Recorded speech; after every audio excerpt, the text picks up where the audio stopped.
Hello, today I'm going to talk a little bit about ADHD through my personal point of view or my personal experience with ADHD. Um, I've been diagnosed with ADHD for about 4 or 5 years. I think 4 years.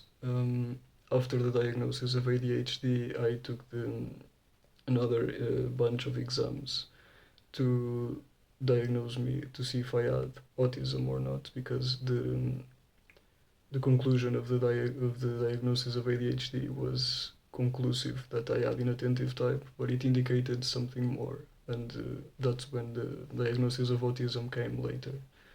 Um, so I'm going to talk a little bit about the difficulties of ADHD, common difficulties and common comorbidities. That is, difficulties usually associated with a diagnosis. For example, diagnosis of ADHD usually means that that individual also has, for example, a higher likelihood of developing depression, for example. Mostly, I would say, due to the conditions by which the individual has to deal with their daily life and with the problems that ADHD itself,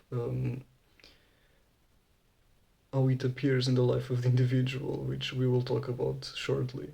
Um, so the first thing that I want to talk about that is common with ADHD is time blindness. Um, Time blindness is very interesting because I can have a really accurate perception of time to the point on which I almost can tell you with a minute of difference or a few seconds difference. For example, if you put a chronometer counting backwards, I can almost tell you in 20 minutes how much time it has passed. That's been like 19 minutes, and I can tell you it's almost going to ring now, or it's about to ring. So my time can be really precise. But when it comes to making or with the realization of chores, it can be really bad. I can think, for example, that writing a paragraph is going to take like an entire afternoon or 2 hours, and in reality it takes 20 minutes or 15. So people with ADHD usually have this problem of starting their activities or the chores that they have to do throughout the day, usually really late, and usually only when anxiety starts to kick in. For example, if you have a timeline and you have to deliver a project tomorrow or in 2 days, you can get motivated or with the energy to only start doing it now. So usually people with ADHD don't live up to their full capacity because they don't do things with time. So we are always running out of time. To us, it only the present is the only thing that exists. So it's very difficult for me to think about next week. For example, next week to me seems like a month away. It's a long time away. So that's one of the things with time blindness and ADHD. It's an interesting fact that this happens to a lot of people, um, and it can really make chores complicated for people and the realization of the same chores and daily life complicated. The next one is productivity, which is kind of connected to this one. The problem with productivity could be with ADHD you can really either be very productive or not productive at all. It's really one or the other. There is no in between. There were times, and I have a diagnosis of autism too, so it's not just completely ADHD here. There were times, for example, when I was 12, 13 in summer holidays, that I would pretty much dedicate the entire day to studying an interest that I like, that I had at that time.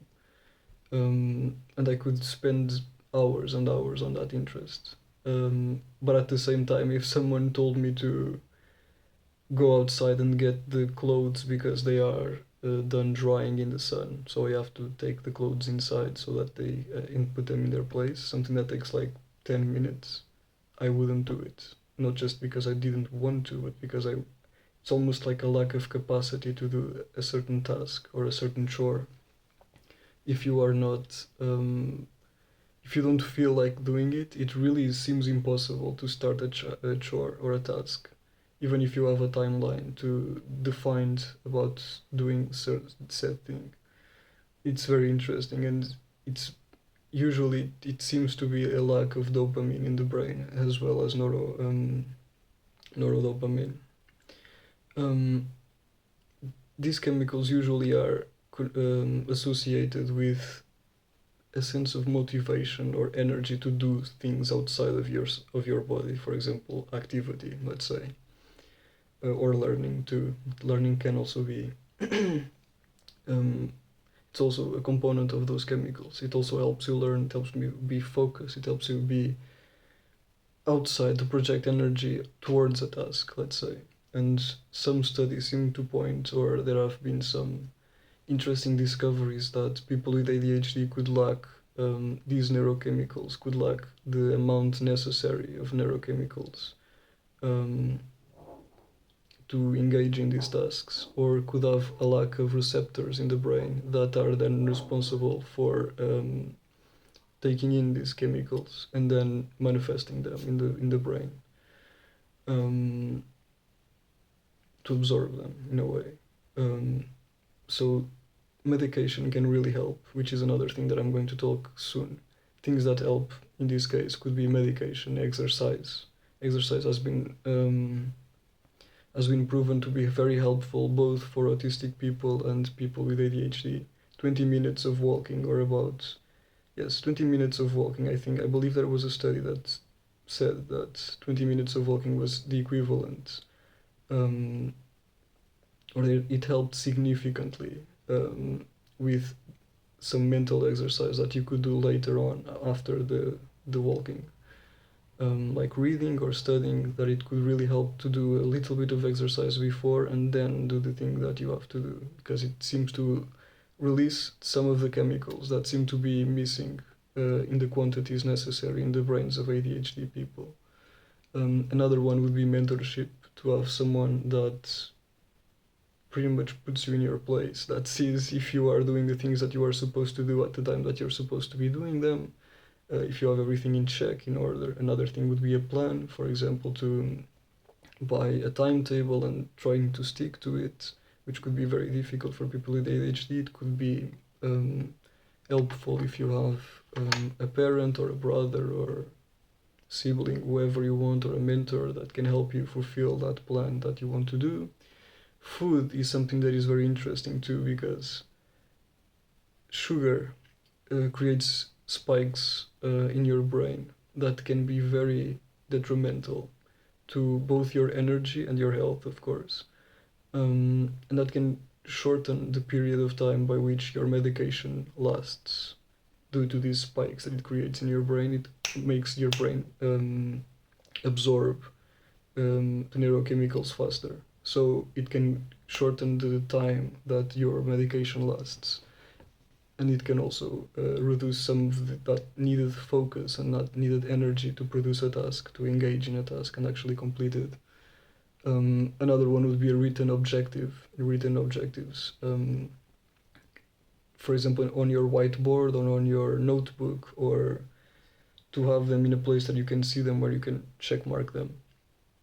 Because that idea of progress, that you are making progress, is something that is very interesting, because it creates dopamine too. That idea that I did something and that thing is positive, and I can see the results immediately, because with ADHD people, usually we crave results immediately. So to have a system that shows you your progression in real time can also help, depending on the person, but to each their own.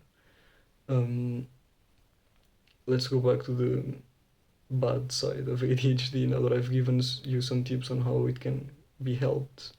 One thing that ADHD people usually have is a large amount of stress, of cortisol in their brain. Due, of course, to these problems with timelines, with responsibilities, with usually they have a sense, or they have always been called irresponsible, or oh, you don't care, if you cared you would be on time, and if you know, things that usually you learn with time and age and with experience with other people, interactions with other people. So ADHD people can really believe that they are inadequate or inferior or that they can't amount to much, when in reality it's almost certainly the opposite. If you get that in place and you use it in your favor and you have something that an objective that you can actually implement, it can be extremely useful because you can hyper focus on objectives that you actually like, which is a trait that not many people can actually do if they want to. So another problem could be, as I mentioned, depression due to the stress and the lack of productivity and time blindness and the some insults that you can hear. The idea that you're not making progress with your life, that you're kind of stuck, that you're kind of wasting time and things like that could lead to depression, which is very common with people with ADHD. Um, Another thing that can be really bad. I don't remember the exact numbers yet. I've read a few books about this, and there seems to be a higher likelihood by several times. I believe if it wasn't four, it was either 4 or 7 times that ADHD people are more likely to be in a car crash than neurotypicals. This makes sense. Could be for many reasons. For example, the thrill of the adrenaline that is released, for example, by driving faster could be one of the reasons why we are more likely to experience a car crash. Could be for the distraction, could be for the time blindness, could be for stress or depression or the many other reasons that could be. Um, and lastly, the feeling, as I've said, of feeling stuck could be it's something that is usually very common with people with ADHD. The feeling that they should be doing more or that they can be doing more, but they aren't living up to their full potential, which is usually true because people with ADHD really stuck.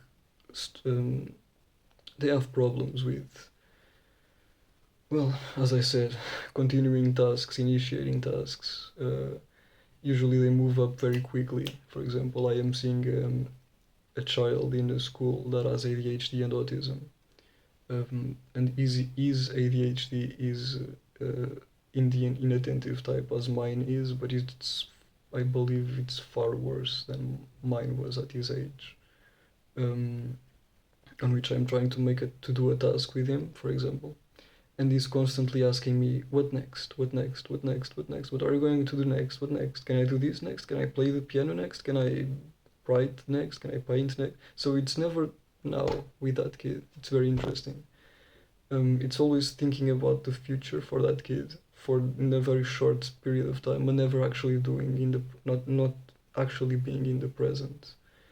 Um, that is something very interesting too about the stress that can come up with people with ADHD. That is um, always being stuck in the present, but always or it's always the present for everyone, but this idea of always being in rumination, of thinking about things in the past or thinking about something that can be happening in the future or trying to prevent like possibilities and probabilities and never actually being focused in one task in the present can be a problem. And it's something that usually with medication it can help a lot.